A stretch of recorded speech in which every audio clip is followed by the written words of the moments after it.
The lobby of the Wexford Grand went silent the way a room goes silent right before something breaks. Marcus Doyle stood behind the concierge desk in his pressed grey uniform, hands folded, while the new general manager, Priya Salinger, held up his name badge in front of 40 guests checking in for the hotel's centennial gala. "Effective immediately," she said, loud enough for the chandelier to hear it. "Mr. Doyle no longer works here." A woman near the fountain gasped. A bellhop froze mid-stride with a luggage cart. Marcus didn't blink.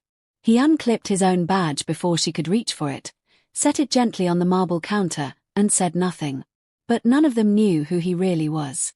Rewind 6 months. Marcus Doyle was 58 years old, and for 22 of those years he had opened the Wexford Grand's front doors at 6:45 a.m. sharp, rain or shine. He knew every regular guest's coffee order. He knew which room had the noisy pipes. He kept a photograph of his late wife, Elena, tucked behind his name badge, worn soft at the corners from being touched so many times. Every morning he walked the 6 blocks from his apartment past the flower stand, bought a single carnation, and left it at the base of the hotel's old bronze lion, a tradition nobody else understood, because nobody else knew the lion had been Elena's favorite thing about the building the day they got married in its ballroom, 26 years ago. His daughter, Nora, was finishing her nursing degree. He sent her money every month without telling her where it came from, only that "the hotel takes care of me." What the hotel didn't know, what almost no one knew, was that Marcus had once owned half the block the Wexford Grand sat on. He'd sold the hotel itself decades ago in a quiet handshake deal to a young developer he trusted, on one condition: that he could always work there, doing anything, for as long as he lived.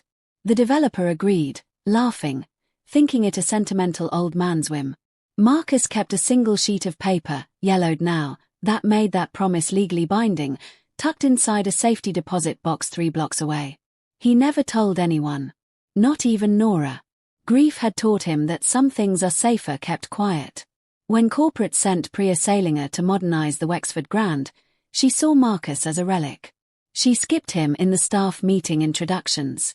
She corrected his room recommendations in front of a guest, calling them outdated thinking. She docked his hours without a conversation, taping a printed schedule to the break room door like an afterthought. Marcus said nothing each time. He simply nodded, refolded his hands, and went back to work. The centennial gala was Priya's chance to prove herself to the board. She wanted a fresh face at the concierge desk, someone younger, sharper, for the cameras. So she fired Marcus in the lobby, in front of the gala's opening crowd, in front of a photographer from the city paper, in front of the bronze lion he'd left a carnation beside that very morning. "We need people who represent where this hotel is going," she said. "Not where it's been." Marcus looked at her for a long moment. Then he said the only thing he would say all evening: "I understand. Thank you for making your position clear." He walked out through the revolving doors into the rain, and the lobby, for reasons no one could explain, felt colder after he left. Priya, emboldened, told the board the termination was long overdue. She began stripping legacy staff traditions from the hotel, the lion's flower tradition included, calling it clutter for the Instagram era. She hired a new concierge who didn't know a single regular guest's name. 3 weeks later, the Wexford Grand's parent company announced it was undergoing a surprise ownership audit. A routine review triggered when an old property agreement surfaced during a refinancing application. A young associate at the title company, cross-checking deeds, found something strange. A decades-old rider attached to the hotel's original sale, still active, still binding. It named a lifetime employment guarantee for one Marcus J. Doyle, co-signed by the very developer who now sat as chairman of the hotel's board. Priya had no idea any of this existed. She'd fired a man protected by a legal document older than her own career. What nobody at the Wexford Grand knew, what even most of the board had forgotten, was that Marcus wasn't simply a former part owner. He was the original deed holder of the land beneath the hotel. The developer had only ever purchased the building. The ground lease, the one that made the whole property viable, was still quietly held by a trust in Marcus's name.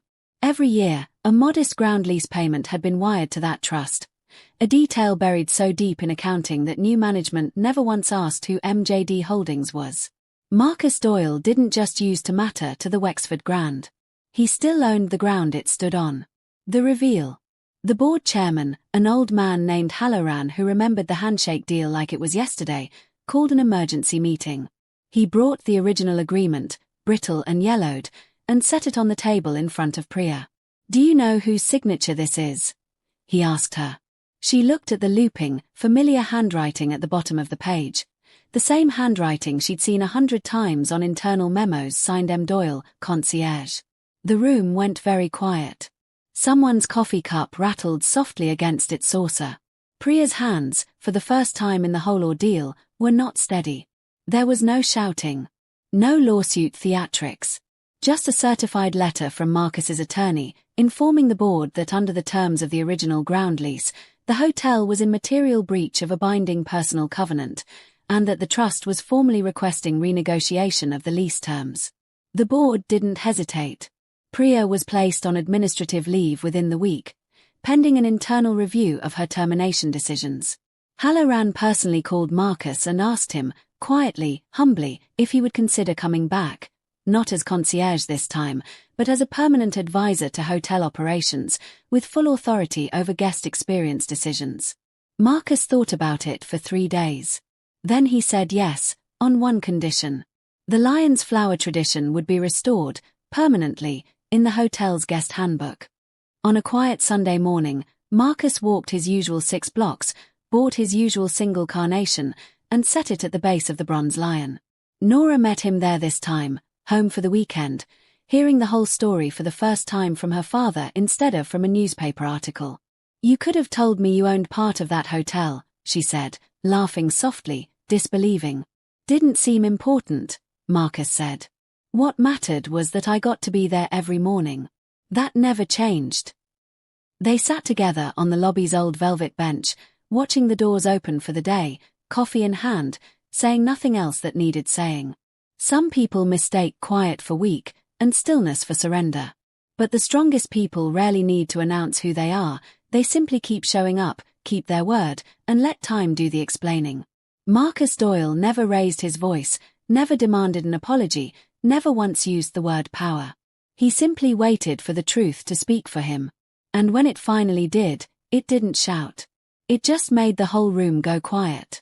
If this story reminded you that dignity never goes out of style, subscribe to Hidden Truth Chronicles and turn on notifications. We'll see you in the next story.